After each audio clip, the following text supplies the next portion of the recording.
아멘. 할렐루야. 우리 옆 사람과 이렇게 인사하겠습니다. 주님을 닮은 사람이 됩시다. 우리 다시 한 번 더 인사할 때 사랑하고 축복합니다. 이렇게 인사하겠습니다. 네, 사랑하고 축복합니다. 우리 산돌교회 성도 여러분, 한 사람 한 사람 하나님께서 너무 귀하고 복되게 택하셨고, 하나님께서 하나님의 모습으로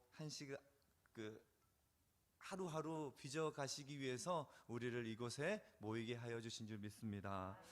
우리가 살아가는 이 시대는 정보들이 너무나 많이 넘쳐납니다. 그래서 소위 정보의 홍수 시대라고 말하기도 합니다. 정보가 참 많이 있죠. 예전에는 막 이렇게 얕은 지식, 정말 그냥 아마추어 지식들이 많았는가 하면 요즘에는 대학교 교수님들의 지식까지도 인터넷에서 쉽게 찾아볼 수 있는 이런 시대가 되었습니다. 그래서 외국의 유명한 대학교에 가지 않더라도 그 유명한 교수님의 그 수업을 직접 가지 않더라도 인터넷에서 조금만 노력하면 얻을 수 있는, 이런 들을 수 있고 또 그 지식을 접할 수 있는 시대이지요.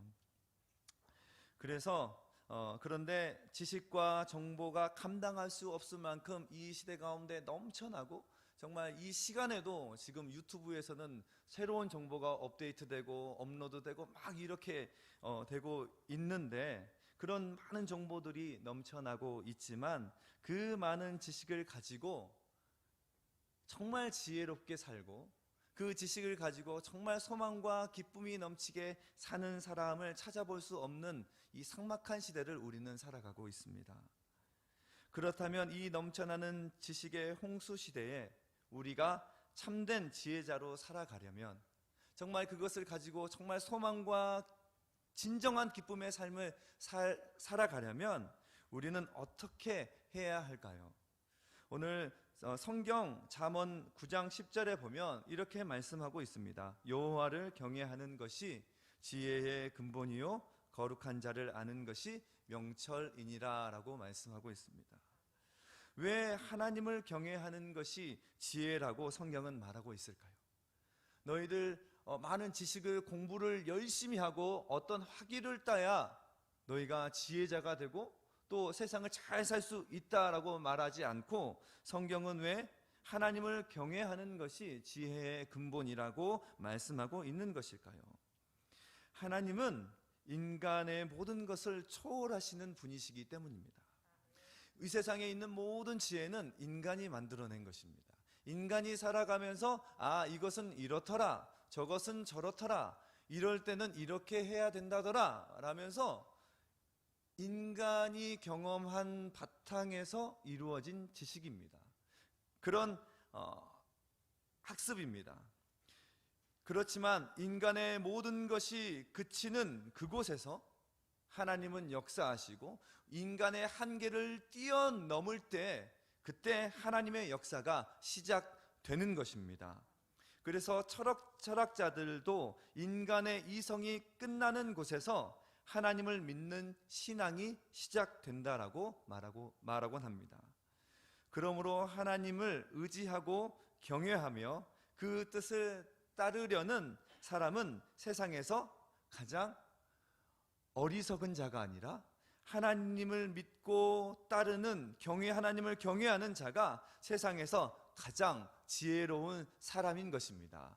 우리 옆 사람에게 다시 한번 인사하겠습니다. 당신이 가장 지혜로운 사람입니다. 이렇게 인사하겠습니다.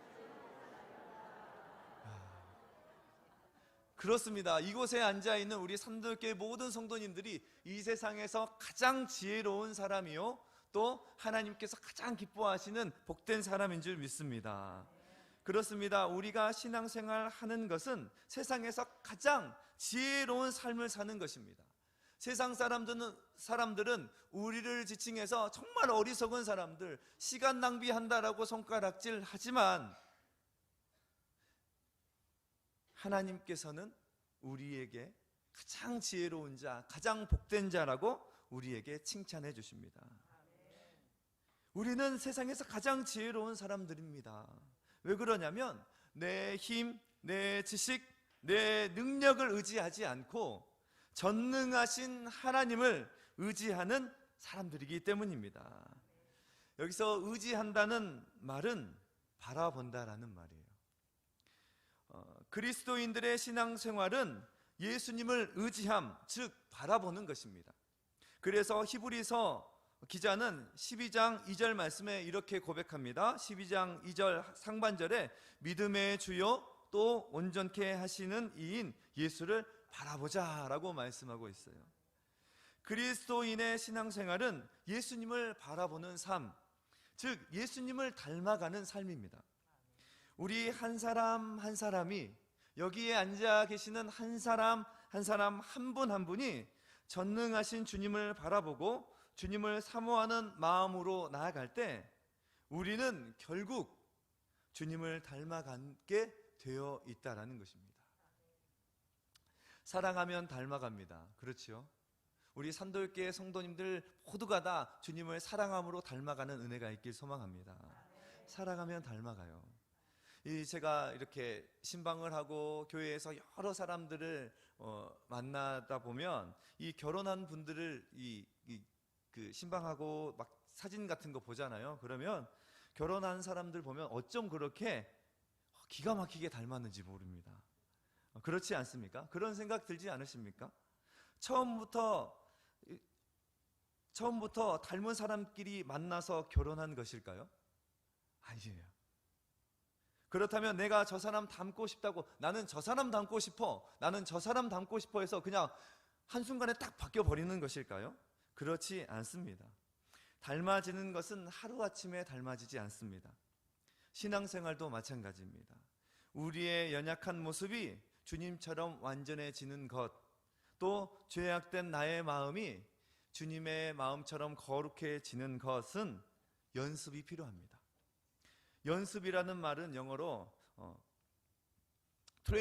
트레이닝이라는 말을 쓰는데, 말하자면 연마해서 익히다. 그래서 열심히 연마해서 습득하다라는 뜻입니다. 연습이라는 것은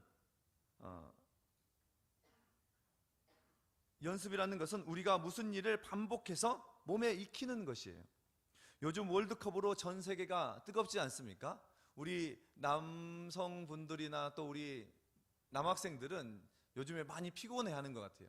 우리 청년들도 보면 요즘에 예배 나올 때 많이 피곤해하더라고요. 저녁에 새벽에 월드컵을 막 보느라고 잠을 못 잔다고 합니다. 그래서 전 세계가 뜨거운 겨울을 보내고 있습니다. 우리나라 축구대표팀도 16강에 오르면서 온 국민들에게 칭찬을 받으며 비록 떨어졌지만 금이 환영했습니다. 우리나라 국가대표 선수 모두가 월드컵을 위해서 피나도록 노력했어요. 그 자리에 오르기까지, 우리나라를 대표해서 뛰기까지 열심히 훈련하고 연습했습니다. 똑같은 것을 막 열심히 연습했어요. 특히 그 중에서도 우리 국가대표의 주장이었던 손흥민 선수는 세계적인 선수가 되기 위해서 어릴 적부터 한 6살 때부터 혹독한 훈련을 했답니다. 그래서 하루에, 그 아버지가 축구 선수였는데 하루에 이 손흥민 선수 어릴 적부터 슈팅을 막 1000개씩 연습하게 하고, 또 매일 줄넘기를 그냥 1000개 뛰는 것도 어려운데 2단으로 막 1000개씩 뛰게 하고 막 이랬다고 해요. 피나는 노력과 열심을 다하는 훈련이 있었기에 프리미어 리그 득점왕도 할 수 있었고 세계적인 선수가 될 수 있었던 것입니다. 세계적인 선수는 그냥 생기는 것이 아닙니다. 훌륭한 선수는 그냥 이루어지는 것이 아니에요. 그냥 어느 순간 딱 하고 나오는 것이 아닙니다. 수많은 노력과 그 힘든 훈련들을 인내하고 참고 하는 그 시간들을 통해서 만들어집니다. 우리의 신앙도 마찬가지입니다. 기도 시간, 찬양 시간 그냥 흘려보내는 것이 아니라 그 시간 나의 마음을 드리고 내가 전심으로 찬양하고 내 목숨을 다하는 그 열정을 다해서 기도하는 것, 그런 열심을 다해서 기도하고 말씀을 듣고 그냥 듣는 것에서 끝나는 것이 아니라 내 삶 속에 하나님의 말씀이 이루어지기를 소망하며 그 말씀대로 내 삶 속에서 살아가려고 끊임없이 노력하는 그 노력이 필요합니다. 예배 때 들은 말씀을 행하는 노력을 통해서 또 그 믿음의 인내와 훈련을 통해서 그 믿음이 성숙해지고 빛나는 믿음의 사람이 되는 것입니다. 이렇게 주님을 닮은 삶을 살려면 끊임없는 노력과 연습이 필요합니다.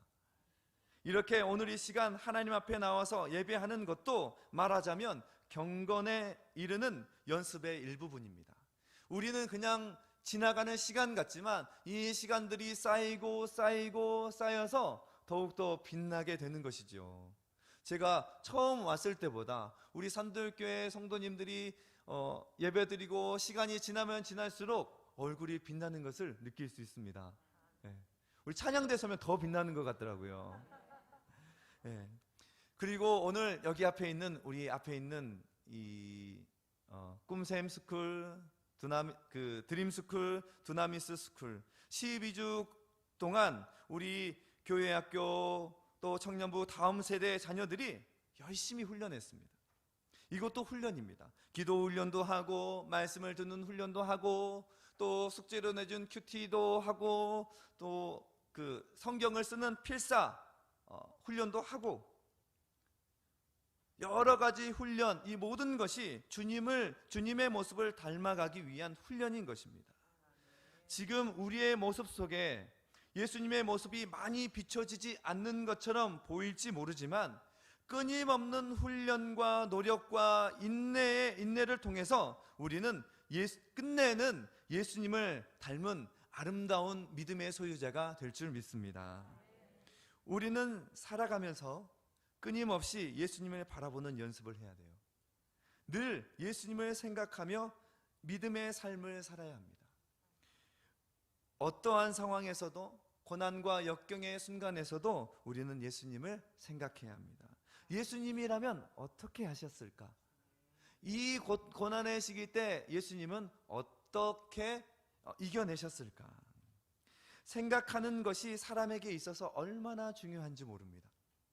사람은 생각대로 살아가는 존재이기 때문이에요. 장사하는 사람은 언제나 장사에서 얼마나 돈을 잘 벌까 이 생각뿐입니다. 또 도둑은 어떻게 하면 밤이든 낮이든 남의 것을 잘 훔쳐낼까, 안 들키고 훔쳐낼까 이런 생각만 하는 거예요. 사기꾼은 어떻습니까? 어떻게 하든 저 사람의 돈을 좀 뺏어와야 돼. 사기쳐가지고 그 사기칠 생각만 합니다. 그렇다면 주님을 믿는 그리스도인들은 항상 어떤 생각을 해야 할까요? 우리 주님 생각을 해야 합니다. 주님은 이때 어떻게 하셨을까? 저때 어떻게 하셨을까? 이 기쁠 때 주님은 어떤 마음이실까? 내가 이렇게 했을 때, 이렇게 찬양했을 때, 저렇게 기도했을 때 주님은 어떤 마음이실까? 주님이 기뻐하시려면 우리는 어떤 모습으로 예배를 드려야 할까? 우리는 끊임없이 생각해야 합니다. 우리 모두가 그리스도인으로서 어떤 상황 가운데서도 늘 예수님을 생각하며 살아간다면 우리는 어느 순간 예수님의 모습을 닮은 존귀한 존재가 될 것입니다. 스데반 집사님은 유대인들에게 잡히는 그 위협과 공포스러운 상황에서도 그 얼굴이 천사의 얼굴과 같았다고 성경에서 기록하고 있습니다. 여러분들 쉽지 않는 그런 상황이지 않겠습니까? 바로 앞에 나를 죽이려고 하는 사람들이 있는데, 바로 앞에 나를 돌로 치려고 하는 사람들이 다 무리지어서 나를 죽이려고 내 눈앞에 있는데 우리는 공포에 떨지 않겠습니까? 그런데 스데반은 그 순간에도 나를 붙들고 계시는 하나님과 우리 하늘 보좌에 계신 예수님을 생각했더니 그 얼굴이 그 상황에서도 천사와 같았다라고 성경은 기록합니다. 그 모습을 통해 많은 사람들이 예수 그리스도가 살아계심을 알았고 깨달았고, 또 수많은 사람들이 죽음의 위협 앞에서도 믿음의 길을 포기하지 않고 걸어가게 되는 귀한 밑거름이 되는 삶을 스데반이 삽니다. 우리가 살아가는 모습이 태양처럼 찬란하게 빛나지 못한다 할지라도 태양빛에 반사하는 달빛처럼 그리스도의 위대한 사랑의 빛, 또 온유했던 그 삶의 그 온유의 빛, 겸손의 빛, 섬김의 빛을 이 세상에 반사해서 비추는 그리스도를 닮은 우리 믿음의 백성, 우리 산돌교회 모든 성도님들이 되시길 소망합니다. 그래서 우리 산돌교회가 있는 이 여수 땅에 주의 빛이 비쳐 나아가며 또 우리 산돌교회 성도님들이 하나하나 그 직장과 가정과 또 모든 많은 만남이 있지 않겠습니까? 뭐 개모임도 있으실 것이고 또 친구 모임도 있으실 것이고 여러 많은 모임 가운데서 아름다운 빛을 비치며 저 사람은 산돌교회 다니는데 정말 귀한 사람이야. 요즘 같은 시대에 정말 눈 씻고 찾아볼 수 없는 존귀한 사람이야 라고 칭찬받는 아름다운 우리 산돌교회 모든 성도님들이 되시길 간절히 축복합니다.